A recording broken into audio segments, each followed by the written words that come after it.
Excavar es quitar de una cosa sólida parte de su masa o suelo haciendo un hoyo. Por ejemplo, esta excavación que ocurrió en Santiago de Chile. Pero como ingenieros civiles esta definición del diccionario no nos interesa para nada. Lo único que nos interesa es hacer esto de manera segura y que sea seguro lo que pasa con toda la tierra que queda detrás de la excavación. O sea, no la que saco se va en camiones. Mi problema es la tierra que no saco, las paredes de la excavación. Entonces, nuestro problema es garantizar la estabilidad y el buen funcionamiento del sólido que queda, o sea, el terreno circundante, y desde ese punto de vista, nuestro problema como geotécnicos es lo que en estos dibujitos está pintado de blanco. Todo lo que está pintado de blanco es el problema. Increíblemente, en los dibujitos nos la pasamos dibujando la pequeña estructura de madera, acero u hormigón con puntales o anclajes que ponemos nosotros para reforzar el terreno, pero claramente el 90% de las tensiones producidas por la excavación las toma el propio terreno. Y nosotros solamente ayudamos al terreno a que se sostenga a sí mismo. Sistemas de sostenimientos de excavaciones. Los hay esencialmente de dos tipos. Los que se colocan antes de la excavación y los que se colocan durante la excavación. De los que se colocan antes de la excavación, los hay continuos, como un muro colado, o una tablestaca, así, o también los hay discontinuos, como las pilas hechas a mano, o los perfiles de los muros berlineses. En todas estas cosas tenemos una estructura que se pone antes. Cada tanto, por ejemplo, estos perfiles o estas pilas, y después, a medida que se va bajando, se completa el sostenimiento de la excavación. Excepto por las tablestacas, voy para atrás. Las tablestacas son las estructuras premoldeadas, por ejemplo, estas de acero. Excepto por las tablestacas, que no se puede clavar en un suelo duro. Si hay suelo duro arriba, blando abajo y duro de vuelta más abajo, la tablestaca no pasa el suelo de arriba, así que estamos muertos, ¿no? Excepto por las tablestacas, estos sistemas de sostenimiento sirven para cualquier terreno. Blando arriba y duro abajo, duro toda la altura, duro arriba y blando abajo, siempre se pueden usar. En cambio, hay algunos sistemas que en vez de ser colocados antes de la excavación, se colocan durante la excavación, y estos sistemas solo son compatibles con suelos que tengan cierta competencia mecánica. Anclajes pasivos, como soy nailing, o anclajes más grandes, como acá está esta fotito del Teatro Argentino de La Plata, o puntales, como salió de esta foto bajada de Wikipedia. Yo nunca trabajé en una gran excavación con puntales, así que esto, digamos, no tengo ninguna foto propia. Bueno, estos sistemas exigen que el terreno tenga cierta competencia que permita que se sostenga a sí mismo hasta que se instale el sostenimiento. Esta es una linda foto, son las 3 fotos, del Teatro Argentino de La Plata, que fue una obra que hizo mi maestro Eduardo Núñez en 1980. Esto es una excavación de 30 metros de profundidad y toda una manzana de área, y fue excavada simplemente haciendo la excavación y dejando la tierra, que es eso marrón que está ahí, a la vista, y con eso a la vista y a pala se construía, en la pared expuesta, se construía una zanja vertical por la que se colocaban armaduras, y después que se colocaban armaduras se llenaba esta zanja vertical con hormigón, y ahí se la ve. Upa, para atrás, ¿qué pasó eso? No sé por qué. Bueno, acá esta se la ve sin hormigonar, y en esta siguiente foto se la ve parcialmente hormigonada, pero abajo todavía no está hormigonada. Entonces, esto que están viendo acá es un sistema de sostenimiento que son los anclajes hechos con esta maquinita o esta maquinita, que es la misma maquinita, anclajes hacia atrás, reforzados con esta especie de columna que se va haciendo de arriba para abajo, y todo se construye durante la excavación. En cambio, estas pilas que están acá se construyeron desde arriba, íntegramente antes de la excavación. ¿Qué se ve acá? Hormigón suelo, hormigón, suelo. Y acá, hormigón, suelo, hormigón, suelo. Pero esto fue colocado antes de la excavación y esto fue colocado durante la excavación. Lo que sí tienen en común, antes o después, es que el objetivo es confinar el terreno que queda para ayudar al terreno a sostenerse a sí mismo. Alejo, acá preguntan qué tipo de material hay en La Plata.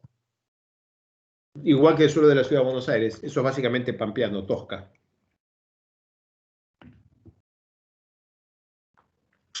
Es colombiano. No sabe qué es Buenos Aires. Ok, eso no... ¿Cómo es?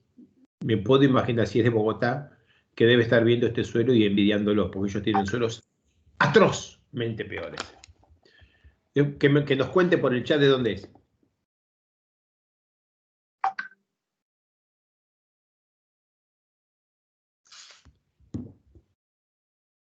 ¿Y de dónde es? Estamos esperando la respuesta, pero sí, creo que mucha gente de muchos lugares del mundo. Ahí está, perdón. Estoy en Bogotá, buenas tardes.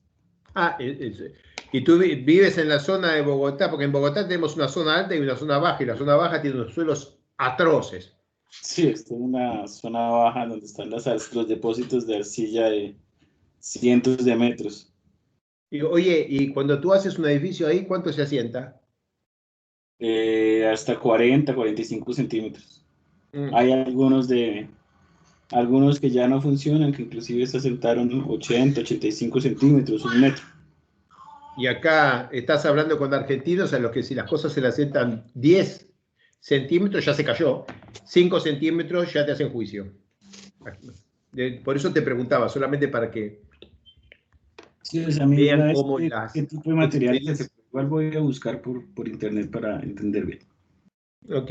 Después manda alguna foto para que vea la gente de qué estamos hablando cuando hablamos de Bogotá. O si hay alguien de México o que estuvo en la Ciudad de México también. Bueno, sigo la clase. Nosotros tenemos este suelo que es un suelo de deposición eólica y después transporte fluvial depositado en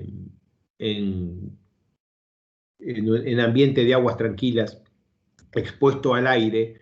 En ese proceso de exposición al aire se desecó, con lo que hubo evaporación de agua. Por supuesto, el agua evapora químicamente pura y se fue concentrando las sales y hubo precipitaciones de carbonato de calcio que cementó el material.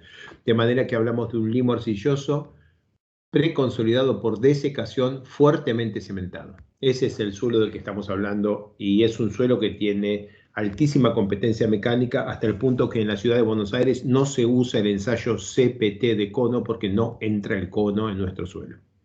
El de la izquierda, las gravas del río Mapocho, que forman la fundación de la mayoría del centro de la ciudad de Santiago de Chile, son gravas mezcladas con arena sobre una matriz de arena fina y limo, también cementadas por sales, y que forman un material de una gigantesca competencia mecánica, mucho mejor que el suelo de la ciudad de Buenos Aires, pero mucho más caro de excavar, porque incluye bolones, piedras grandes.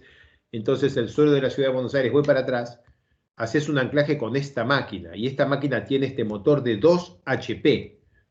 Para poder hacer un anclaje en la grava de Santiago, necesitas una máquina de $500,000 para empezar a hablar, especializada en hacer anclajes, y no cualquier perforadora. Así que estas máquinas en Santiago de Chile no servirían ni para hacer macetas, ni para clavar postes de teléfono. Así que las experiencias locales determinan muchísimo de lo que decimos. Cuando uno dice la excavación 10 milímetros y eso, estamos hablando de la excavación que nos tocó hacer, no la excavación. Bien, son muy comunes los diagramas reglamentarios de empuje, que son soluciones muy simplificadas del problema de interacción terreno-estructura en una excavación. Y esas soluciones, los diagramas de empuje, dependen del procedimiento constructivo. Si yo tengo una estructura que va a desplazarse como un cantilever, como un voladizo, el diagrama triangular es el que se mide, es el aplicable. Si tengo una estructura en la cual puse un puntal en cabeza, o sea, tiene un punto fijo y se va a mover como esto, entonces el diagrama de empuje es lo que se ve curvado acá atrás, y a él le superpuse el diagrama de empuje que se usa con más frecuencia en el centro de la ciudad de Buenos Aires para que tengan una idea de por qué la forma sale así. Acá tenemos una estructura también apuntalada arriba, pero que está poco clavada en el suelo de abajo, de manera que la base se mueve un poco. Eso hace desaparecer este pico de concentración que hay acá, por este desplazamiento. Y si la estructura se mueve toda paralela, el diagrama que se mide es el que se ve acá. Fíjense que el único procedimiento constructivo o modo de funcionamiento que genera el empuje teórico de Rankine es una estructura en voladizo que puede desplazarse más arriba que abajo. Entonces, los diagramas, esto sacado del código de edificación, estos diagramas de empujes son una solución simplificada del problema de interacción suelo-estructura y están pensadas solamente para estructuras apuntaladas y ancladas. ¿Ven que acá no está el triángulo? No está el triángulo. Esto y esto son para diferentes materiales, pero siempre pensando en una estructura en la que vamos excavando y poniendo puntales o anclajes, o sea, la vamos sosteniendo mientras excavamos. Ese procedimiento constructivo está escondido en todos los diagramas de empuje, por eso son diagramas de empuje para excavaciones y nunca se usan en rellenos. No calculan un muro de contención en el cual primero hago la estructura y después pongo el suelo con estos diagramas de empuje. Vamos a hacer un repasito teórico muy simple. Tenemos un suelo que tiene cohesión y fricción, y si el suelo tiene cohesión y fricción, uno puede calcular cuál es la profundidad a la cual la integral de todas las tensiones horizontales se hace igual a 0. A esa la llamamos altura crítica. La palabra crítica se usa con tanta frecuencia. La palabra crítica se usa para pandeo, se usa aquí, se usa para la relación de vacíos. ¿Qué quieren que le haga? Pero no es crítica, es la máxima altura que tolera una excavación de un material que tiene determinada peso unitario, cohesión y fricción, asumiendo medio continuo. Si uno rehace la matemática de esto, asumiendo que el terreno está fisurado en la mitad superior de la excavación, obtiene una fórmula diferente. En todo caso, estamos hablando de unas alturas de excavación que son muy grandes. En la ciudad de Buenos Aires, típicamente uno puede imaginar una cohesión efectiva por la cementación entre 30 y 50 kPa y un ángulo de fricción interna efectivo del orden de 33 a 35 grados. Esos son los parámetros efectivos típicos del suelo de la ciudad de Buenos Aires.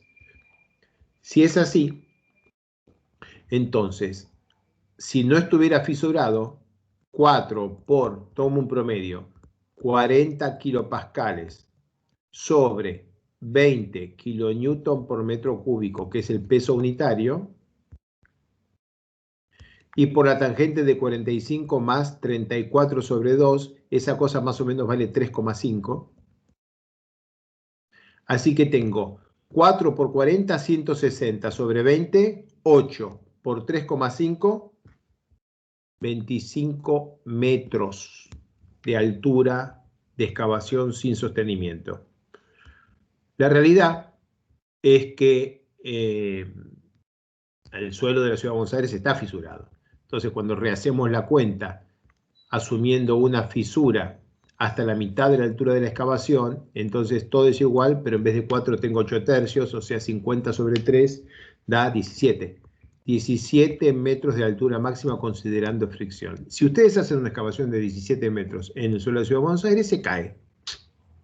Se cae seguro. ¿Qué pasa? Pasa que esta es una cuenta en la que asumís que todo el depósito de arriba para abajo tiene la misma propiedades mecánicas con toda precisión, como si fueran valores determinísticos, y donde tengas una capita más débil, esa controla. Y siempre las tenés en los suelos naturales. Esta cuenta es puramente teórica y no la pueden usar para ninguna otra cosa que no sea calcular de qué profundidad pueden hacer una zanja con una retroexcavadora. Si la cuenta la van a usar para una excavación de 2 o 3 metros de profundidad, quizás ande. Si la quieren usar para algo que va a dar 15 a 20 metros, esta cuenta no tiene ningún sentido. En la ciudad de Buenos Aires se sabe que los suelos resisten muchos metros, varios metros.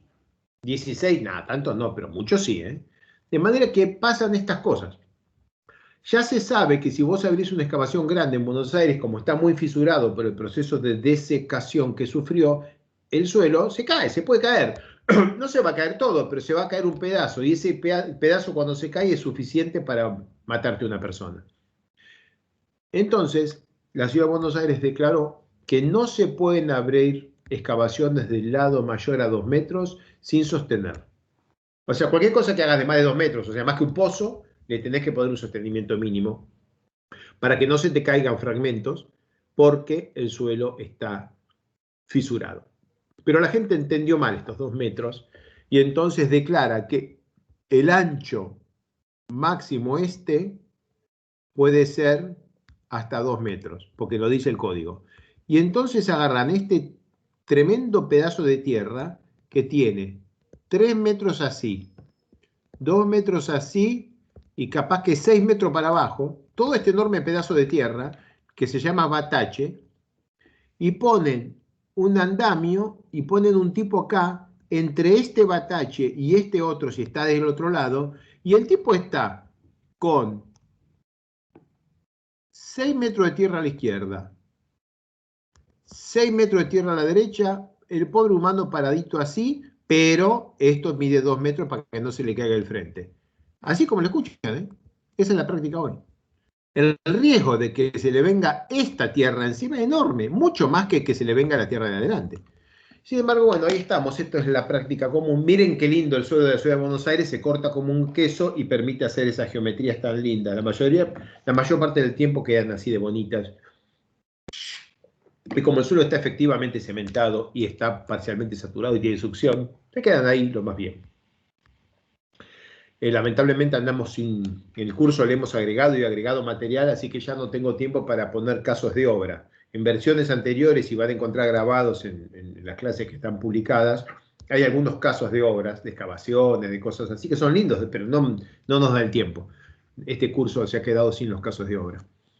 Bien, y entonces acá este es un buen ejemplo de una excavación en la que hay un montón de riesgos ocultos solo por cumplir por este asunto de los 2 metros de profundidad. Los anclajes se pueden instalar a través de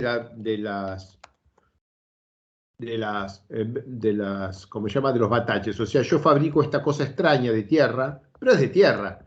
Siempre puedo meter la perforadora y perforar todo esto. O sea, me queda perforado todo esto acá también, de manera que cuando termino la excavación, me quedó ya perforado, acá quedaron los cables puestos, pongo la placa, tiro y ya tengo el anclaje hecho. Fantástico. Puedo perforar a través del batache o puedo cortar la pared y perforar. Instalar e inyectar los anclajes, pero no tesar obviamente, a través de los bataches permite que cuando hacemos el corte vertical ya el anclaje está duro y ya tiene la pasta de cemento con la que lo puse de formación, ya tiene su resistencia y entonces puedo simplemente tesarlo, con lo que los anclajes, el tiempo de endurecimiento de la pasta sale del camino crítico.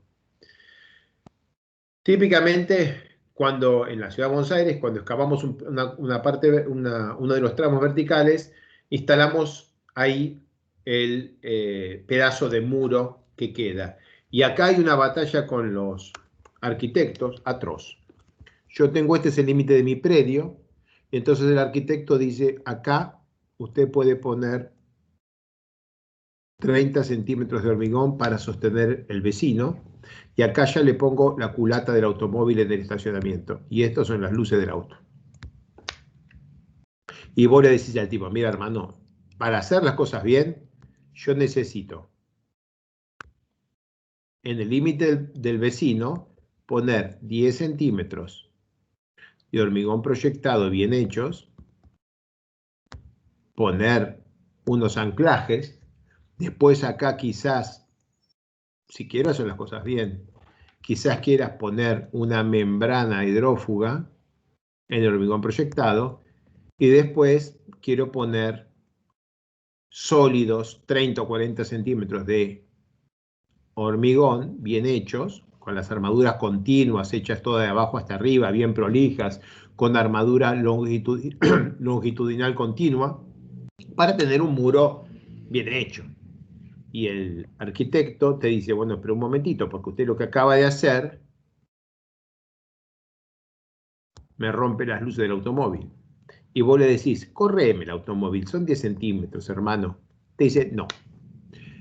10 centímetros o 15 en el perímetro de un lugar donde hacemos una excavación profunda en el centro de la ciudad de Buenos Aires es demasiado dinero. Así como lo están escuchando, es demasiado dinero.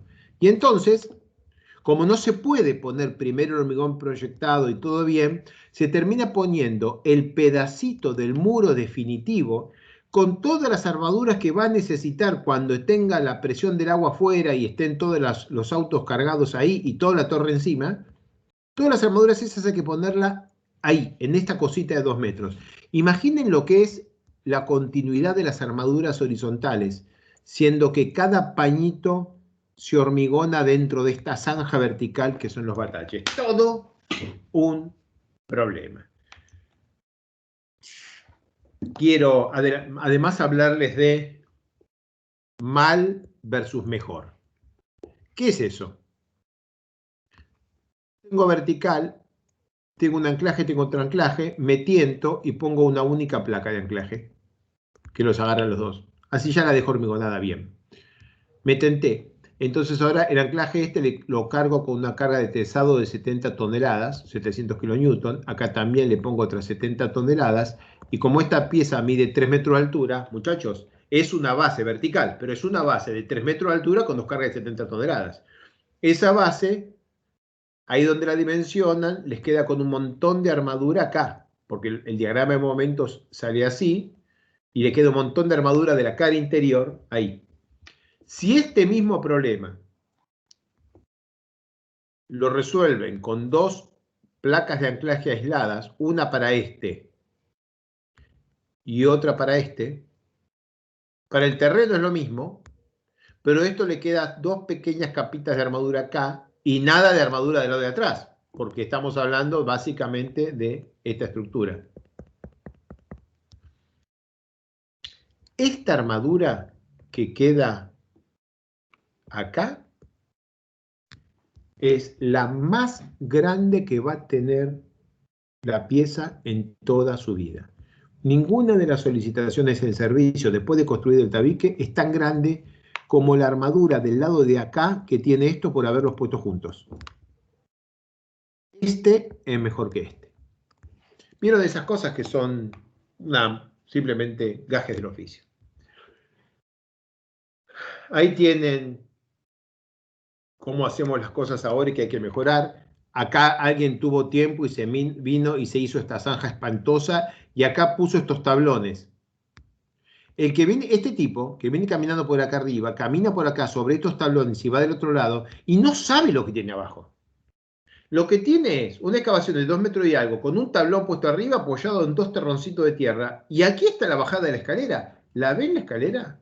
O sea, no es que acá pasa una persona cada 6 meses, ¿eh? Esta es la entrada. Así como la ven. Acá metieron una pequeña máquina que está excavando ahí entre estas otras piezas con tierra a la derecha y a la izquierda. Entonces, estas estructuras, estos bataches, yo estoy en contra y al hablar de esto les estoy contando, esto no es pensar bien en la idea de que las excavaciones tengan tamaños limitados. Esto es una falsa sensación de seguridad. Es mucho mejor pensar los 2 metros en esta dirección y entonces hacer paños de altura limitada, poner placas de anclaje talladas en el propio terreno y entonces el frente del hormigón queda como ahí está dibujado en esta foto. Ustedes me van a decir, o las personas son muy petizas o ahí te pasaste con los 2 metros. Tienen razón. Es una lástima que esta foto muestre que echa la ley, echa la trampa, y nosotros dijimos 2 metros y esos son como 3 metros. Inapelablemente cierto. Pero el concepto es el mismo. No es necesario que la excavación sea angosta y profunda, puede ser petiza y ancha. Otra optimización posible es, en vez de construir todo el muro como se ve arriba y hacer todo este festival de armaduras para poner la placa, se puede pensar en alguna cosa. Esta fue la primera vez que lo intentamos y no salió muy bien, salió solo más o menos, poner alguna placa premoldeada, algo que nos permita resolver el problema poniendo algo duro y no tener que esperar el endurecimiento, fraguado y endurecimiento de la placa de anclaje para poder tesar el anclaje. Bien, esto habla de la estabilidad del fondo de la excavación. Para ahorrar tiempo de esto no voy a hablar, pero sí les voy a contar el tema de la estabilidad del fondo en la ciudad de Buenos Aires cuando tenemos excavaciones profundas y la cantidad de tierra del pampeano que queda hasta las de abajo, que se llaman formación Puelche, bueno, cuando esa cantidad de tierra que queda es poca. Y eso fue lo que pasó en Puerto Madero. Voy a la foto de vuelta, en esta obra, en este momento de la excavación, la situación era esta. Si uno abría todo, se rompía el fondo. Entonces lo que hicimos fue excavar hasta una cota segura, desde allí poner un montón de micropilotes, en algunos lugares sí, en otros no, y después excavar hasta un ancho limitado, en el cual la supresión era compensada por el peso del suelo más la fricción de los costados. Construida la losa en ese lugar, la platea, llenamos con tierra arriba para ponerle peso, lo que permitió excavar al lugar de al lado. Entonces, si ahora miro la foto de aquí, lo que voy a ver en esta foto, voy a ver un montón de cosas, pero lo que me gustaría que ustedes pudieran ver es primero que acá ya estamos hormigonando y acá todavía está la pared de tierra y acá la tierra está mucho más alta. Ponete la rampa, ¿no? Pero acá la tierra está más alta. ¿Todo esto para qué es? Para que haya peso, equivale a esto. Esta foto es de cuando se hormigonó esto contra la pared. ¿Y dónde están los anclajes? Bueno, en la foto no se lo ve, pero yo voy a ver si hago zoom. ¿Ven dónde está el láser? Ahora cuando haga zoom, espero que puedan ver ahí un anclajecito. Díganme si se ve, ahí chiquitito, la barra roscada con una tuerca. ¿Se ve? Sí, se ve, Alejo. Y a la derecha hay uno que quedó inclinado. ¿Se ve? En la continuación de la manguera violeta. Ese anclaje no nació inclinado, le pegaron con una máquina. Mala cosa, porque estos aceros no son muy dúctiles. Está acá. Hay otro también por allá atrás. No son infinitos, hay otro por acá. No son infinitamente dúctiles, así que si la máquina lo dobló así, mala cosa. Pero bueno. Entonces, aquí, en esta foto, que es la última de esta presentación de repaso de excavaciones, vemos una zona donde estamos hormigonando la platea grande, otra zona que la tiene la tierra alta para sostener, para hacer presión y mantener el fondo quieto, y una zona perimetral donde ya está hormigonada la platea y agarrada a los anclajes, o sea, sostenida por pilotes de tracción. ¿Hay consultas respecto de esta cosa o paso a la siguiente? La siguiente es sobre anclajes. Federico solo dice que en un edificio de Cervinio pincharon el Puelche. Qué lindo. ¿Y qué Pero pasó? no hay preguntas. Mientras Federico nos escribe. Yo estuve en varias obras que me han llamado porque pincharon el Puelche y, bueno, viene arena. Y hay que trabajar en serio porque no es buena cosa perforar y pinchar el Puelche. A veces lo que haces es, haces el micropilote desde arriba antes de excavar, lo llenás y alguno de los micropilotes no te queda perfectamente sellado y entonces cuando estás excavando no viene arena, pero viene agua y viene mucha agua. Y Puelche trae mucha agua. Cualquier conexión que te queda, voy para atrás, cualquier conexión que te queda entre tu fondo de excavación, cualquiera de estas perforaciones que hiciste que te quedó mal llenada y vas a tener agua en serio. Manuel pregunta qué es el Puelche, pero creo que puedes ir continuando mientras... Vos se lo escribís. Es esa arena que hay a 40 metros de profundidad en el suelo de la ciudad de Buenos Aires. Es arena de cuando el río Paraná, todavía no tenía nombre, pues no había civilización, cuando el río Paraná todavía salía por aquí, antes de la formación completa de lo que hoy es el Río de la Plata. Emiliano pregunta cómo es el tema del reglamento, si está permitido poner anclajes entre medianeras. Sí, está permitido. Desde hace unos pocos años, la excavación que mostré con todos los bataches fue la que se hizo durante el proceso de aprobación de esa ley, y se usó esa excavación como ejemplo de algo que, haciendo anclajes, aunque pinches el terreno del vecino, estás haciendo algo más seguro para el vecino que solo puntales o taludes.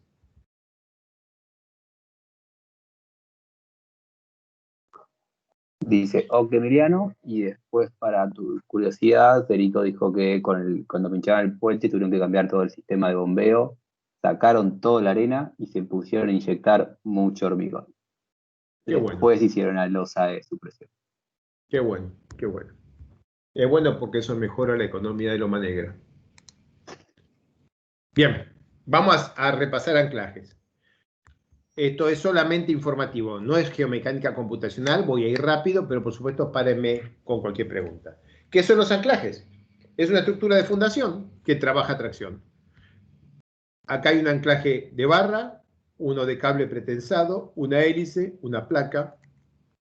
Los anclajes pueden ser pasivos cuando están adheridos al terreno en toda su longitud, como un clavo, y entonces si hay una superficie de potencial deslizamiento y esta masa de suelo se mueve respecto de esta, la carga en el anclaje va a ser creciente hasta la superficie de potencial deslizamiento y decreciente hacia la cabeza del anclaje, porque acá el suelo hace esto y acá el suelo hace esto. Así que la carga normal está acá. Pero también puede ser activos, en los cuales toda esta parte del anclaje está dentro de una vaina engrasada, o sea, no está en contacto con el terreno. Si el anclaje es activo, en toda la zona que está, la vaina está engrasada, la carga, cable o barra, será constante y llega íntegra a la cabeza del anclaje, por eso hace falta una placa de anclaje grande. Entonces, los anclajes pasivos y los activos son muy diferentes. Un anclaje pasivo se lo instala en el terreno y hasta que el terreno no se deforma, no hay carga. En cambio, el anclaje activo lo instalo y lo pongo en carga aunque el terreno no se haya deformado. En el anclaje pasivo, a medida que el terreno se deforma, crece la carga de tracción, como una armadura pasiva. Mientras que en el anclaje activo, a medida que el terreno se deforma, la carga del anclaje activo básicamente permanece constante, como un cable de postezado en una estructura de hormigón. ¿Cómo reconocemos anclajes activos y pasivos? Bueno, pues son muy diferentes. Un anclaje activo como material es un cable o barra de alta resistencia. Estamos hablando de materiales que tienen resistencias nominales de 1000 megapascales o más. Todos los anclajes activos tienen una longitud libre en la cual estiramos el acero para que entre en carga, tienen relativamente baja rigidez y la carga con la que se los instalas es aproximadamente el 60 o el 65% de la carga máxima de trabajo del anclaje. En cambio, un anclaje pasivo puede ser una barra, una placa o una hélice, siempre de acero dúctil, o sea, material de mucha menos capacidad mecánica, no tienen longitud libre, tienen alta rigidez y no tienen carga de instalación. En un diagrama carga-desplazamiento, el terreno, cuando no hay ningún desplazamiento, el terreno tiene una tensión horizontal que es K sub 0 por la tensión vertical. Y a medida que se va desplazando la pared de la excavación, eso va bajando hasta un valor mínimo que es el empuje activo. Ese es el terreno. Si en el terreno lo sostengo con un anclaje activo, lo instalo con una carga de tesado que ya es alta, pero tiene poca rigidez, por lo que la respuesta tiene una pendiente baja. Entonces, en cuanto empieza a deformarse el terreno, cada vez empuja menos y el anclaje cada vez toma más, y ese es el punto de equilibrio. Y en ese punto de equilibrio, la carga del anclaje es un poquitito más que la carga con la que lo tesé y el terreno se deformó un poquitito. Si estamos poniéndole un anclaje pasivo, en el momento que lo ponemos no tiene carga y el terreno se tiene que deformar seriamente y el terreno se deforma seriamente para que el anclaje también se deforma, se encuentran acá y la carga de trabajo del anclaje pasivo para una misma excavación es menor que la del activo, pero la deformación del terreno es mayor. O sea, en una configuración típica de anclajes pasivos, el terreno se mueve más, pero la suma de las cargas que tienen que soportar los anclajes es menor que en una configuración de anclaje activo. ¿Cómo anda el lag ahora? Cuando dibujo, ¿se ve bien? En general sí, hay momentos que tenés lag, no es constante. Ok. Realmente va bien. Bien. En esta foto tenemos construidos a través de un batache un anclaje activo de cables que están acá colgando y un anclaje pasivo con sus barras que acá están rectas. Miren la belleza que son las armaduras dobladas del tabique que viene de arriba. Miren la belleza que es eso. Eso no es escombro, eso no son barras de armadura que se le olvidaron ahí. Esas son las armaduras que hay que enderezar después con la grinfa y meter dentro del tabique. Y acá tenemos otros lugares donde quedó la hormigonada, como ustedes lo están viendo, y acá vemos otro lugar donde quedó mal hormigonado. Disfruten. Esto es lo que nos pasa cuando estamos haciendo hormigón de excavaciones, por lo que hay que controlarlo bien, y si te toca ser inspector o director de una de estas obras, tenés que ponerle realmente atención. Hay anclajes con fijación puntual, no vamos a hablar mucho de ellos, como los anclajes de placa o los anclajes que trabajan con cuñas, típicamente para instalados en rocas, que admiten aquí estas fuertes tensiones de corte. Entonces, bueno, es posible instalar un anclaje en roca simplemente haciendo una perforación y clavando algo que tenga una cuña expansora en la punta, porque la roca lo resiste. Esta placa se instala, se hinca así, y cuando tirás, la placa rota y se pone así, y a partir de ese momento el anclaje entra en carga. Eso solamente trabaja en suelos blandos. En el suelo de la ciudad de Buenos Aires, el pampeano, vos ponés la placa si podés. De hecho, no podés. Entonces lo que haces es perforar, mandar la placa, y cuando querés tirar, de ninguna manera la placa va a poder girar dentro del suelo del pampeano. De ninguna manera. Y termina la placa en el mismo ángulo con el que entró. Los anclajes de cable tienen una cabeza con cuñas, una longitud envainada y una longitud donde la barra está en contacto con pasta de cemento y a su vez en contacto con el terreno. Si el anclaje es un anclaje permanente, se lo ve como se ve en esta foto, que hay los cables. Los cables están dentro de son los anaranjados, están dentro de vainas engrasadas, este cordón envainado y engrasado, y a partir de acá se acaba el cordón, se le saca la grasa al cable y el cable se lo hace vivorear para adentro y para afuera para que tenga adherencia contra una pasta que está dentro de un tubo, y este tubo que está acá es un tubo como de 3 pulgadas o 4 pulgadas que es de protección para que el agua del terreno no toque al cable. Pero entonces, ¿cómo hacemos para que el tubo transfiera las cargas al terreno? Bueno, el tubo está corrugado y afuera del tubo se pone pasta de cemento. Así que tenemos tierra, pasta de cemento, una vaina de PVC, más pasta de cemento, cable. Un anclaje caro. Acá abajo se ven los diferentes elementos separadores que se usan en este anclaje. Entonces, tenemos los anclajes temporarios, que se llama simple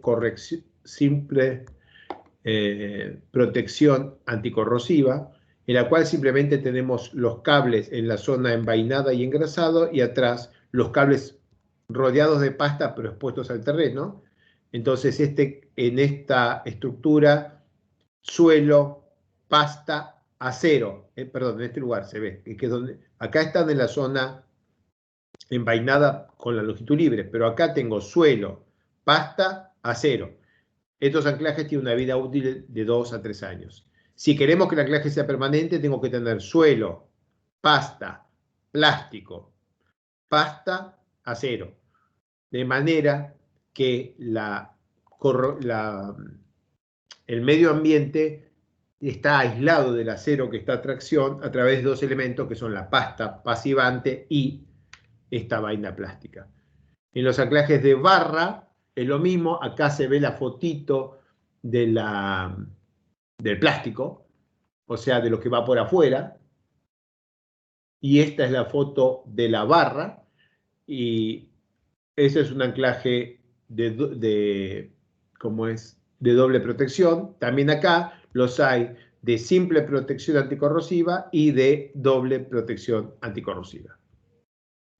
Manuel pregunta, esta pasta o lechada para terrenos arenosos a veces inyecta presión. ¿Esto se contempla en alguna norma? Sobre todo para asegurar la durabilidad de los anclajes. Vamos a hablar de las inyecciones, empezó ahora. Sí. Perfecto. Clasificación de los anclajes según la técnica de inyección. Todos los anclajes se inyectan. Un anclaje no es un pocito chiquito lleno de pasta de cemento. No es un pilotito. Si es anclaje, se inyecta. Y se puede inyectar de muchas maneras. La primera es relleno por gravedad. Simplemente se llena la perforación con pasta de abajo para arriba, bien prolijamente. Ahí la única presión de inyección es la presión dada por el peso unitario de la pasta. Hay una variante que es hacer eso mismo, pero poner una presión de aire con una camisa para aumentar un poco la presión, pero con el relleno fresco. Cuando sacás la presión del aire, la presión que agregaste sirvió para penetrar un poco en el terreno y predeformarlo, pero se pierde la presión. Después viene la inyección global única, que voy a explicar en filminas siguientes, en la cual se aplica inyección ya a través de pasta endurecida y a través de tubos perdidos, y la inyección repetitiva selectiva, en la que se usa un tubo interior que se usa varias veces, y por último, la solución con campanas, en la que con una herramienta se produce una forma particular de forma de campanas en el bulbo del anclaje, pero de esta no voy a hablar más que esta palabra. Entonces, ¿cómo es la inyección global? Aquí tengo la manguera, el tubo amarillo tiene adentro la barra o cables, porque es un anclaje de doble protección. Y esto tiene una cinta, esta pieza de goma que está acá. Y lo que tenemos ahí es un tubito de 1/4 de pulgada al que le hacemos un agujerito. Y por fuera, ese agujerito queda justo donde ponemos un taco de goma.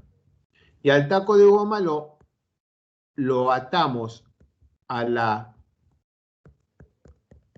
cuerpo del anclaje con una cinta. Entonces, por acá va a venir la pasta de cemento. Cuando le ponga presión, va a salir por acá y se va a meter en el terreno. Y cuando le corte la presión acá, cuando corte la presión y la pasta quiera volver, esta cosa de goma se va a cerrar cerrando el agujero. Entonces, ¿cómo funciona la cosa?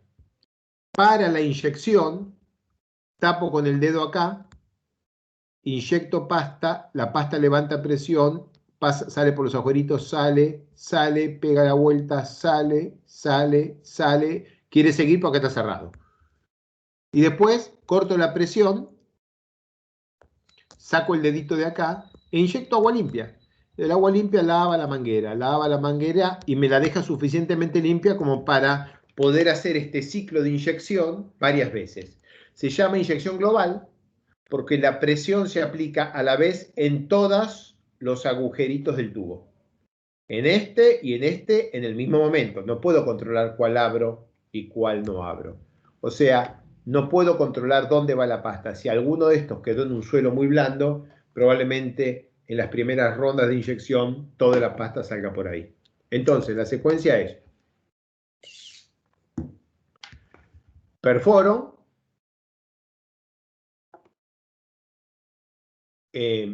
instalo el cable o la barra, lleno la perforación, inyecto a presión, teso y tapo la cabeza. Y esta es una máquina para hacer un anclaje en serio. Esto también es de una excavación para el metro de Santiago. Otra técnica de inyección es la posinyección repetitiva global.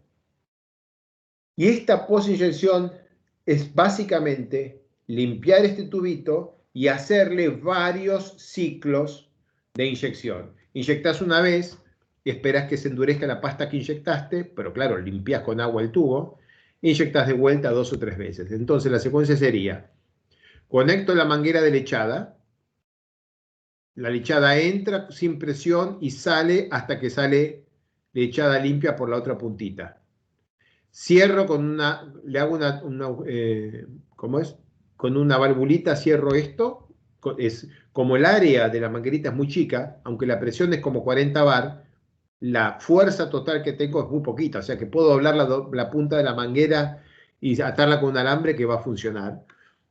Le aplico 40 bar, con lo que sabemos que se están abriendo todas las válvulas adentro y está entrando la pasta. Cuando termino, le saco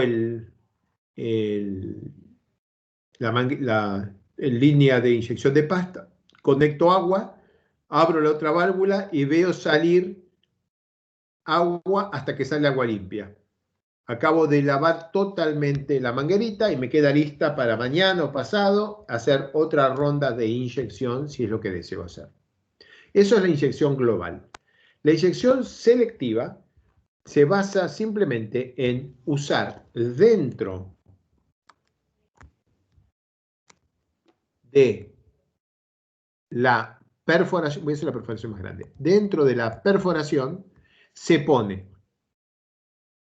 la formación que tiene todos los cables atados entre sí y al lado se le pone un tubo y este tubo, lo dibujo acá en planta, es un tubo de 38 milímetros que tiene agujerito cubierto por un pedacito de manguera. Agujerito cubierto por un pedacito de manguera, un agujerito cada metro. Y yo sé dónde están. Entonces, cuando lleno todo de pasta, acá me quedó la parte estructural y esto me quedó hueco. Esto está hueco, vacío, porque está dentro del tubo. Bien. Después bajo un packer, que es un globo, un pedazo de caño con un agujerito, otro globo, y por arriba le pongo pasta de cemento que infla estos dos y la pasta empieza a salir por acá, adentro del tubo que dejé adentro de la perforación. La pasta sale por acá y yo me encargo de poner esto donde sé que tengo un agujerito, imaginando que el agujerito esté justo ahí. Entonces acá está la gomita que lo tapa el agujerito. Cuando agrego presión, todo esto se llena de pasta de cemento, se vence, la pasta fractura el cemento que ya está puesto afuera y se mete en el terreno, como está dibujado acá a la derecha. Cuando corto la presión, aquí adentro, otra vez este pedacito de manguera se cierra y evita el reflujo de la pasta que inyecté hacia la perforación. Bajo la presión, se desinflan las mangueras, saco y puedo limpiar el interior de este tubo todas las veces que quiero. Es selectiva porque yo ahora estoy inyectando este agujerito. Y cuando termino y veo que me quedó bien, si quiero, inyecto este. Entonces puedo inyectar todas las perforaciones que tengo a lo largo del tubo, que se llama tubo a manchette, porque esto es el invento de los franceses. Puedo inyectarlos de a uno y puedo contar cuántos litros de pasta me entra en cada uno de estos tubos, de estos agujeritos. Y entonces, si en alguno entra mucho, bueno, paro, inyecto ahí a baja presión unos cuantos litros, paro, me olvido, voy e inyecto el de abajo, el de arriba, el de abajo y el de arriba, vengo a los 3 días y inyecto ese de vuelta. Entra mucho de vuelta, bueno, le meto 20, 30, 50, 100 litros ahí, paro, espero 3 días y voy y lo inyecto de vuelta. Y en la tercera vez ya va a andar bien. He corregido puntualmente el que me traía problemas. En cambio, con la inyección global, meto 100 litros y nunca me voy a enterar si fueron todos acá o si fueron distribuidos entre los diferentes puntos de salida. Para los anclajes a fricción, las tensiones últimas típicas de prediseño están marcadas acá. están indicadas acá. Para tener una idea, en una arena, un anclaje puesto a presión en arena limosa puede ser entre 0,17 y 0,40 megapascales, o sea, entre 170 y 400 kilopascales de tensión última de corte en el perímetro del anclaje. Es un valor bastante alto. Hay un método basado en el ensayo CPT o en el presurímetro o en el ensayo de cono que se llama método de Bustamante. Está basado en algunos cuantos ensayos experimentales. Ahí pueden ver ustedes los puntos y arriba de los puntos están las líneas sugeridas para diseño. Es uno de los muchos métodos disponibles para hacer algún prediseño y estimar cuántos anclajes, de qué longitud y cuál es la carga para un cierto tipo de suelo. De cualquier manera, en el caso de los anclajes, como igual los voy a tesar, digamos, está establecido que los anclajes se ensayan. Yo no pongo anclajes en una obra y calculé con esta tablita y ya me olvido. Ensayo los anclajes para aceptarlos, para estar seguro que quedaron bien puestos, que quedaron bien inyectados, que el terreno está respondiendo al modelo de análisis que yo usé. Eso cada anclaje. Los sistemas anclados están compuestos por una cantidad de elementos que deben ser analizados. El cable puede cortarse, la interfase, y esto pasa con más frecuencia de lo que toca, este es el cable y está con pasta que lo separa del terreno. Muchas veces la fricción entre el cable y la pasta es la que falla y vos tirás y el cable viene entero, no se corta, sale limpito, limpito y lo podés enrollar y volver a usar. Pero no es lo que querías, ¿verdad? Se te sale el cable de adentro de la pasta. Después puede ser la interfase, la falla entre la lechada y no el cable, sino el terreno, que falla el suelo por delante del anclaje, que falle todo junto y que haya un problema de taludes. Las únicas cosas que podemos analizar seriamente nosotros son, con modelos 2D, son la falla global o este modo de falla que incluye los anclajes, pero que es 2D. En cambio acá, eso hay que tener mucho cuidado, porque este anclaje no es continuo normal al plano, es una bolita. Entonces esto que está acá, en realidad está representando un cono que sale de la punta del anclaje con el suelo que puede fallar. Y obviamente ese cono no se reemplaza por dos líneas rectas en un modelo 2D, porque dos líneas rectas en un modelo 2D son infinitamente largas hacia adelante y hacia atrás. Así que de todos estos mecanismos que están acá puestos, todos hay que analizarlos analíticamente, pero solo estos dos podemos darle un poco de análisis numérico. Sin que sea el tema del curso, solamente menciono que existen diferentes ensayos de anclaje, ensayos de anclajes. Los hay para el diseño, ensayos de investigación en los que se rompen los anclajes y ensayos de aptitud en el que se hace un anclaje igual al de producción y se lo tesa de una manera particular. El anclaje después no sirve en producción. Entonces, en esta casa es un anclaje con más cables, más corto y lo que haga falta para romperlo. En este se hace un anclaje igual al de producción y se comprueba que toma la carga con la que lo hemos diseñado y después cada anclaje, para cada uno de los anclajes pasivos, se hacen ensayos de recepción en los que se pone una carga de prueba, se espera una cierta cantidad de minutos, se mide que la fluencia sea menor que la preestablecida. Ahora voy a hablar después de la fluencia lenta de los anclajes, y se hacen unos ciclos de carga para medir la longitud aparente del anclaje. La medición de la fluencia es una manera más segura para establecer la carga última de un anclaje. Básicamente, uno pone una carga, la mantiene clavada y ve cómo va aumentando el desplazamiento con el tiempo. 1 milímetro por cada ciclo, 1 milímetro en un minuto, y en 10, y en 100, y en 1000, y en 10.000, voy por 5 milímetros, ya esa cosa se va a estabilizar.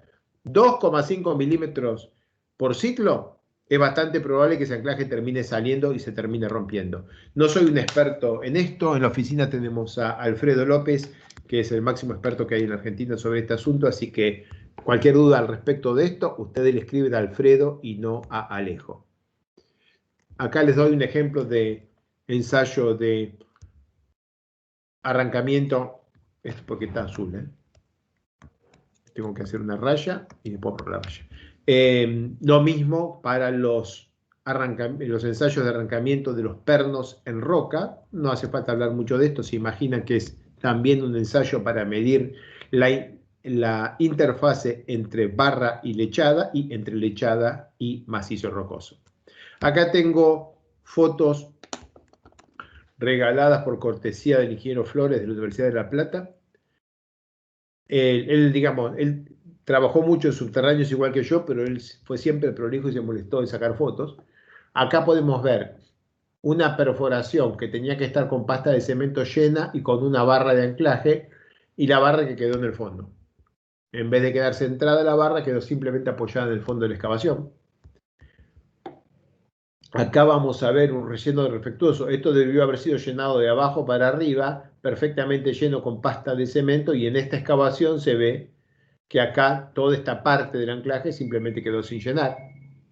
Y acá están haciendo, con un gato hidráulico, están haciendo una carga, atracción de un ensayo, de un anclaje, y esta foto mágica es justo el momento en que se corta la tuerca o la barra, corta, el gato está saliendo volando por el rebote elástico, y esto que parece un ovni es la placa del anclaje y la tuerca que salió volando. Este hombre todavía no sabe que este objeto está volando afortunadamente en dirección vertical, o sea, no le va a caer en la cabeza.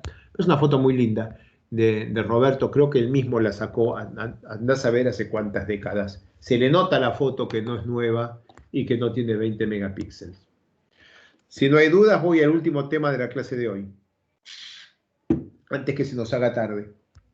Quería que avances con el tema. Si hay dudas, las derivamos al Alfredo. Ok. Muy bien. Entonces, el siguiente punto, último por hoy, modelización de excavaciones y anclajes. Así que ahora vamos a hacer modelos de estas cosas. Aspectos particulares de los modelos de excavaciones. El agua. La excavación es sumergida de desactivar el suelo en la etapa y no desactivar el agua. La excavación es en seco. Asegúrate de calcular el equilibrio de la fase fluida, que quiere decir desactiva el agua y calcula el flujo que se produce. No simplemente desactives el agua y dejes la fase fluida, o sea, el agua desbalanceada. Podés tener un estado transitorio en el cual el empuje por flujo de agua es máximo al comienzo y decrece con el abatimiento, por lo que ese estado transitorio puede ser dimensionante. Típicamente cuando eso es así, uno produce el abatimiento antes de excavar, así que muchas veces no dimensiona, pero puede ser dimensionante.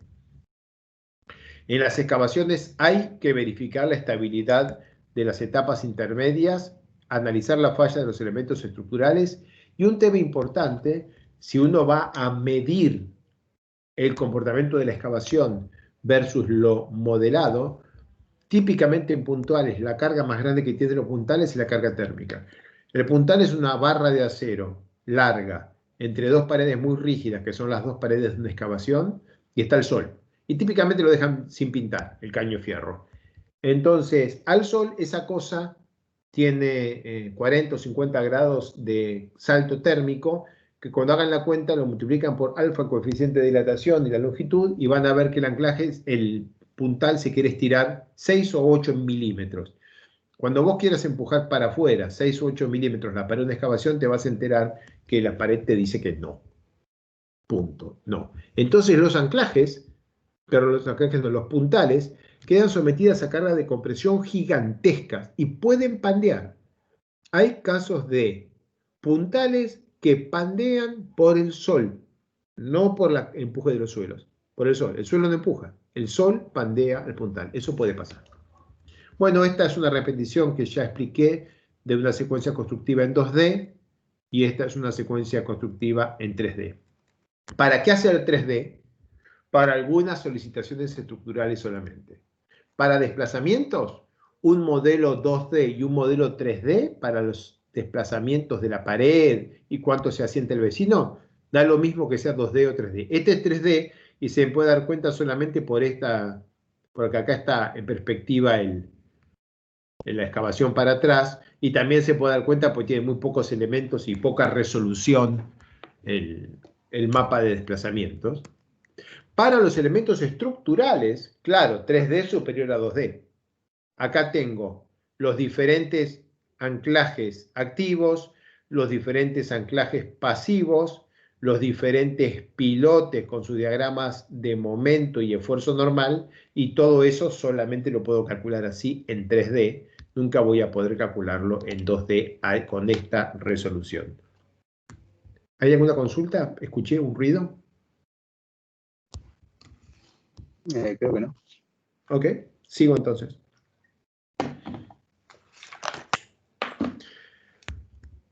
En los modelos 2D, los anclajes los podemos modelar. Los anclajes pasivos con elementos de membrana, que se llama en plaxis geosintéticos, pero es un elemento membranal, o con barras embebidas. Recuerden, la barra embebida le imponemos las tensiones máximas de contacto con el terreno y de esa manera nos aseguramos de no confundir un cilindro con un plano. El riesgo es, el anclaje es así. Si en el modelo que es 2D yo dibujo una barra embebida, a esta barra embebida le voy a poner un diámetro como dato de entrada. Al diámetro le voy a poner una tau última. La tensión última que multiplicada por pi por el diámetro me da los kilos por metro lineal que toma. Eso es una barra embebida, un elemento barra embebida. Pero si en vez de esto, en el modelo 2D, acá yo pongo una membrana, no estoy modelando esto. Estoy modelando, porque es un modelo 2D, estoy modelando algo que es infinito para adelante y para atrás. Entonces, esto que está pintado de amarillo acá es infinito para adelante y para atrás. No es un cilindro, porque el modelo es 2D, o sea, no existe algo como normal al plano. Así que los anclajes como problema no son problemas 2D en sí mismo. La excavación con anclaje se puede analizar con un modelo 2D, pero el diseño en sí mismo del anclaje no se puede hacer con un modelo 2D. Resumen, no abuse de los modelos 2D. En este modelo, que es un muro de pilotes anclados, las plateas están aportando resistencia. Esto lo mostró con elementos estructurales Felipe la semana pasada. Además, los anclajes se están cruzando con lo que efectivamente están generando esta Z que tiene longitud infinita para adelante y para atrás. Y esta Z de longitud infinita básicamente genera acá un pedazo de material que no puede fallar nunca. Y eso no es lo que hacen anclajes con diferente inclinación en un terreno cuando los anclajes están puestos cada, digamos, 2 o 3 metros en la excavación. ¿Podemos poner los anclajes que se crucen? Sí, en 3D sí, pero en 2D, como son dos membranas de longitud infinita, estas interfieren entre sí y no funcionan. Y además noten que hay algo muy raro en el pie del mundo. La superficie de deslizamiento acá está pasando muy por abajo de la punta de los pilotes. No puedo entender por qué. Si el pilote llega hasta aquí, el suelo recién falla como 1 metro más abajo. Alguien hizo acá medio raro que produjo este comportamiento. Así que este es un modelo, esta filmina muestra un modelo que está mal simplemente, y por eso en vez del azulcito que siempre uso, está todo color colorado, color rojo sangre. En los anclajes, lo interesante es el mecanismo de transferencia, que es el que justifica que trabajen con tensiones de contacto tan altas. La carga última del anclaje es proporcional a la tensión radial. O sea, si uno mira el bulbito de anclaje, lo que hace que acá haya resistencia al corte es la tensión esta, pero esa tensión tiene simetría radial, sigma radial. Entonces es la adhesión entre lechada y perforación, más la resistencia de los puentes de lechada, o sea, cuando la lechada se pone y se penetra en algunos lugares en el suelo, ahí queda un poquito más de resistencia, más la tensión radial por tangente de phi, y todo por pi por diámetro, y esa es la carga por metro, la carga última por metro de longitud de anclaje. Pero acá falta algo. Esa tensión radial no hay que calcularla antes de poner el anclaje, sino en el momento en que el anclaje está por fallar. Entonces, cuando yo estoy tirando para acá arriba y el anclaje está por fallar, esto se desplaza respecto del terreno que lo rodea. De manera que yo tengo esto que representa al planeta, esto que representa al anclaje, y cuando el anclaje quiere subir, solamente lo puede hacer haciendo dilatar al terreno que por simetría de revolución comprime al planeta, y esto genera un incremento de tensión horizontal que puede ser muy significativo. La secuencia es esta. Yo tengo un estado inicial en el cual todas las tensiones son uniformes en todas direcciones, y si imaginamos que estamos hablando de un anclaje vertical, entonces la tensión radial y la circunferencial valen lo mismo, K sub 0 por gamma por Z, y quedan graficadas por esta ordenada que está acá, de este lado para la radial y de este lado para la circunferencial. Son iguales, pues todavía no hice la perforación. Ahora hago la perforación. ¿Cómo va el lag? ¿Está funcionando el lag o yo dibujo y no se entiende lo que estoy hablando? No, se ve bien, se ve bien. Bien. Ahora hago la perforación, así que todo esto ahora tiene aire. Si tiene aire, la tensión radial cae a cero. Entonces, en ese punto la tensión radial cae a cero, y por simetría de revolución, a medida que nos alejamos de la perforación, la tensión radial se recupera hasta el estado inicial. ¿Y qué pasa con la tensión circunferencial? Nos lo enseña la teoría de la elasticidad. Si la tensión radial cae, la tensión circunferencial crece, y en este caso al doble. Y entonces ahora tengo tensión circunferencial de compresión y radial igual a cero. Acabo de perforar. Ahora es un pilote vertical y lo lleno con pasta de cemento. Lo lleno con pasta de cemento, quiere decir que a una cierta profundidad Z tengo una presión de adentro para afuera del fluido que llena esto, que es hormigón fluido, pasta de cemento. O sea que la tensión radial ahora creció a gamma del hormigón por Z.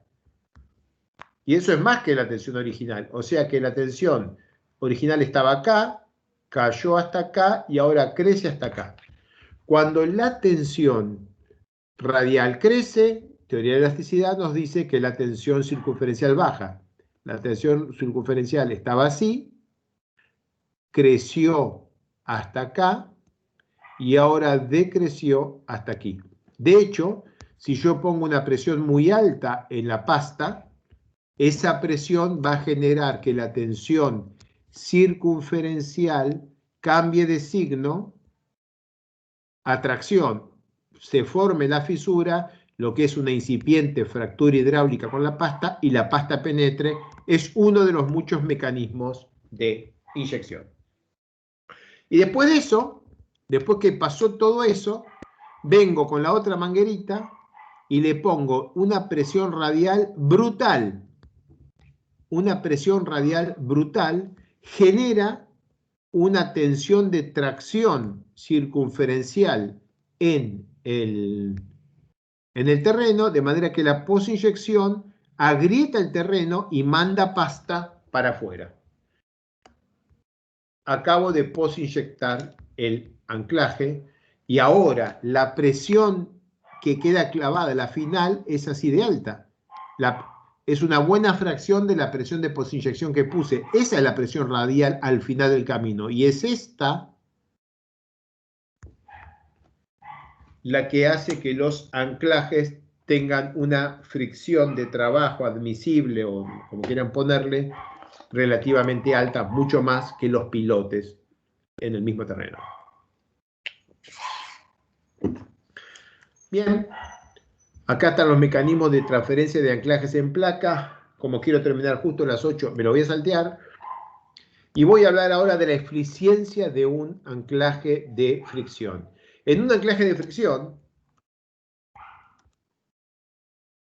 tengo el terreno, meto la barra y empiezo a tirar. Cuando empiezo a tirar, noto que primero se desarrollan tensiones de corte ahí.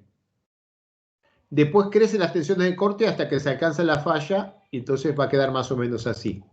Si sigo tirando, en el punto donde ya la deformación es bastante grande, me equivoqué, hice cambiar de color y no pude, acá esto se va a empezar a despegar y esto va a caer hasta la tensión residual, pero va a ir creciendo atrás y va a caer así, hasta que al final del camino esto va a ser así, y después se arranca el anclaje. Eso es lo que se ve acá. Primera carga, este es el bulbo de tensiones, de aquí para atrás la barra está descargada. A medida que voy cargando, este es el bulbo de tensiones y este bulbo es más grande que este porque la carga es mayor y el bulbo es la integral la integral del bulbo es la carga, pero no es como hubiéramos deseado todo esto. Porque a medida que voy tirando se nos va despegando esta primera parte y está cayendo. Entonces la realidad es que un anclaje largo tiene un área total última que está rayada acá. En el momento que ya se arranca tiene esa área y esa área es mucho menos que la carga máxima por toda la longitud. Es mucho menos. El cociente entre el área real que está rayada y el rectángulo ideal es la eficiencia del anclaje. Acá hay algunos ensayos que permiten ver que la eficiencia de un anclaje largo puede estar entre el 40 y el 60%. O sea, si la carga última de un metro de anclaje es 100, la carga última de 10 metros de anclaje es 600. No es 100 por 10, 1000. Eso es lo que justifica que no convengan los anclajes muy largos. Todo esto que estoy diciendo no es un invento mío. De hecho, en el libro de Spampinato, Teoría del hormigón armado, de 1952, está el mecanismo de adherencia, con exactamente la misma pinta, el mecanismo de adherencia de barras lisas en hormigón, longitud de penetración, tensión de adherencia, exactamente el mismo, y de hecho, exactamente el mismo resultado numérico, nada más que la cosa hay que ponerla en centímetros y kilo por centímetro cuadrado, en vez de ponerla en kilonewton y metro.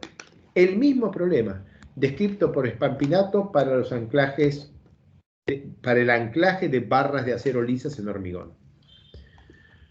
Para reproducir este comportamiento en un modelo de elementos finitos hay que incorporar ablandamiento por deformación del contacto.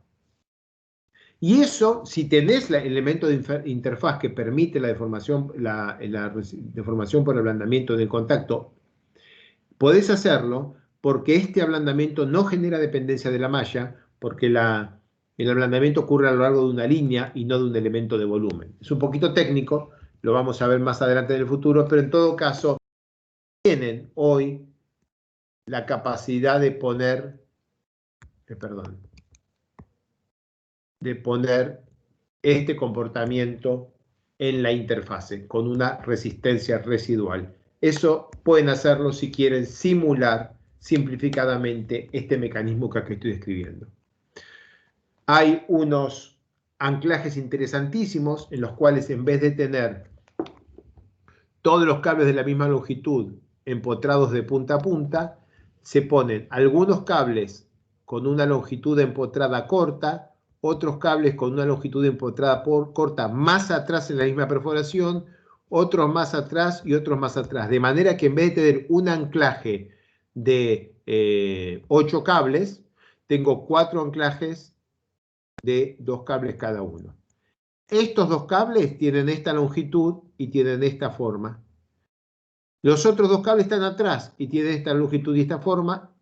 Y esto se parece mucho más al rectángulo. Muy interesante, pero no se usa mucho porque exige un gato múltiple. Hay que tirar de todos los anclajes a la vez, de los 4 que están en el mismo pozo a la vez. ¿Por qué? Porque hay que tirar con el mismo gato y con la misma presión, y no puede ser un único gato porque algunos cables más largos se van a alargar más que los más cortos. Así que si yo tiro con la misma carga en los 4 grupos de anclajes, este gato se va a alargar 15 milímetros, este 18, este 21 y este 24. Estoy inventando, pero el que tenga más longitud libre se tiene que estirar más para alcanzar la misma carga. Me quedan solo 3 filminas, muy un poquitito demorado. En los análisis de excavaciones podemos hacer cosas lindas y podemos hacer análisis LRFD o análisis de confiabilidad. Aquí tenemos un ejemplo de un trabajo que hizo Osvaldo Ledesma y presentó en un congreso el año pasado, en el cual, para un problema geotécnico, en vez de poner en todos los parámetros variables determinísticas, se eligen algunas variables aleatorias, que en este ejercicio se eligieron 6 phi, pero pueden ser otras, para las cuales se le ponen a la variable aleatoria media y desvío, y con Point Estimate Method, o como es un método FOSUM lineal. Bueno, acá Osvaldo hizo la cuenta para calcular media y desvío del factor de seguridad, media y desvío del desplazamiento horizontal en la cabeza de la excavación y media y desvío del desplazamiento vertical. Entonces, con unos juegos de parámetros sale, esta es la última filmina, sale que la respuesta de un modelo bien hechito, no es uno, hay que correrlo con varios parámetros, pero es muy elegante. Sale que vos no le decís a tu cliente, tu excavación se va a mover 2,5 milímetros. Y después te llama y dice, che, se me movió 4, tu modelo está mal. No le decís eso, le decís, mira, con la certidumbre o incertidumbre que tengo en mis parámetros, tu excavación se va a mover algo, por supuesto, entre 0 y 8 milímetros o 6 milímetros. Contestás una curva, no contestás un número. Y con los elementos que ustedes ya tienen, es muy alcanzable hacer esto en problemas de interacción terreno-estructura, porque la malla, las etapas, las secuencias, todo igual. Lo único que hay que hacer es correrlo 2 a la n veces, siendo n el número de variables aleatorias. Voy para atrás, entonces tengo que correrlo 2 a la n veces, y si las variables aleatorias son solamente la cohesión y fricción de este estrato, es 2 a la 2, 4 veces. Si también es la cohesión y fricción de esto, es 2 a la 4, 16 veces que hay que correr el modelo, si es solo cohesión y fricción. Si también quiere hacer K sub 0 o 2 o 3 números más, el número se va al diablo. Pero bueno, podemos ir haciendo algunas formas elementales de análisis de confiabilidad incorporando Point Estimate calibrado con modelación numérica. Los invito a que lean este artículo que publicó Osvaldo en el Panamericano del año pasado. Nachito, asegúrate de que suba a la ¿cómo es? A la biblioteca que estamos compartiendo en este curso. Dale. Bien. ¿Consultas?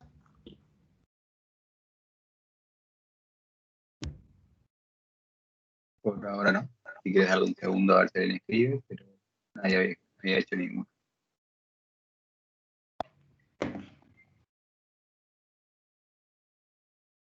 Felipe, larga la clase, pobre gente. Bueno, pero eso va, por lo menos las que siguen van a ser más tranquilas. Juan pregunta, ¿qué variables aleatorias mencionaste además de cohesión y ángulo de fricción? Para cálculo de factor de seguridad, esas son las que controlan. Para cálculo de asentamiento, en un modelo HCM, E50Ref es la que controla. Entonces, si estás preocupado en calcular bien factor de seguridad, 6 phi. Si estás preocupado en estos números, no es 6 phi, es mucho más como es el módulo de Young E50Ref para el modelo Harding sobre el modelo OH.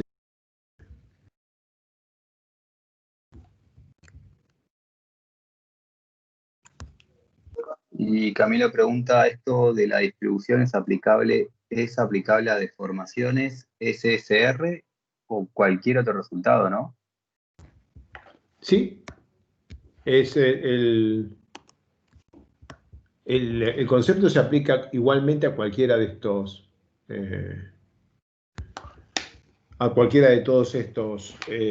problemas en los que hemos analizado de interacción terreno-estructura. Es cuestión de elegir en cualquiera de los modelos que estamos discutiendo, definir que cierta variable no es determinística sino aleatoria, y punto. Y terminó el cambio, pero ahora por cada variable aleatoria tenés que correrlo en media más desvío y media menos desvío. Y si tenés varias variables es 2 a la n, para Point Estimate Method. La siguiente pregunta creo que es bastante interesante y sé que para hacer esto justamente tenés que conocer la distribución de probabilidad para conocer media y desvío. ¿Cómo hizo Osvaldo para tener estos datos? No, ellos lo hizo, es un puro ejercicio que hizo, inventó una media y un desvío, pero podés hacer eso.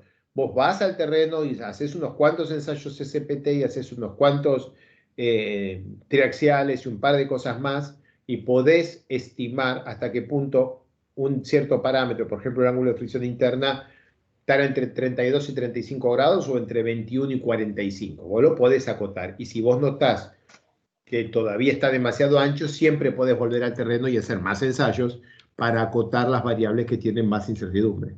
Una de las ventajas de hacer esto, de hacer una modelización de riesgo de los problemas de interacción terreno-estructura, es que al hacerla identificás claramente cuáles son las variables que controlan. Me obliga eso a volver a mostrarlo. Hay una manera, voy a tratar de ser elegante, voy a hacer así, ¿no? Bueno, fracasé, por supuesto. Acá está la última filmina. Acá, y esto, no puede estar pasando. No puede estar pasando, se borró todo. Y me importa nada, igual se los voy a mostrar.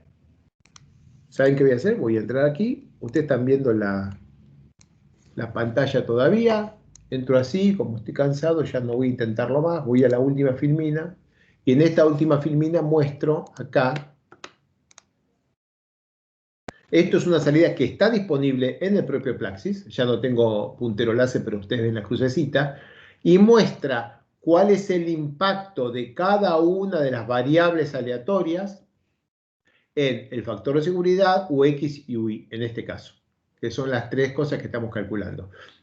Noten, el verde es UX, rosa es UI y FOS es azul, y las variables aleatorias que se eligieron fue rigidez del pampeano medio, phi del pampeano medio, C del pampeano medio, rigidez del pampeano superior, phi del pampeano superior y C del pampeano superior. Esas fueron las variables que se eligieron para hacer estos análisis. Así que teníamos, ¿cuántas tenemos? Acá hay 1, 2, 3, 4, 5, 6. ¿Cuánto es 2 a la 6? 64, Alejo.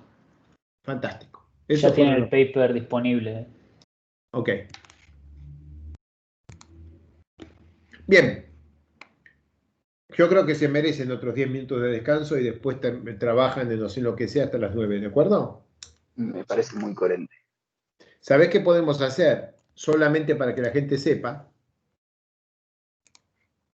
que se les viene un ejercicio, un trabajo práctico de excavaciones, y a diferencia de los anteriores, que eran cosas elementales y se las dábamos la comida masticada, acá queremos que agarren esta excavación y la calculen. Este es el set de parámetros, este es el gráfico de Bustamante, y les deseamos suerte. No hay nada más que el enunciado. Hay que hacer la excavación real que tienen en la foto. Esa es la profundidad, ancho de la excavación. Esta es la tabla con rangos de parámetros, no con parámetros definidos, y les deseo la mejor de las suertes. Así que ese es el enunciado del trabajo práctico 4. Espero que muchos ya han terminado el 1 y el 2 y estén casi terminando el 3, porque ya tenemos el enunciado del 4. Dicho lo cual, si están de acuerdo, cortamos la grabación y cortamos la compartir pantalla y les deseo un buen fin de semana. Chao, buen fin de semana. Buen fin de todos. Chao.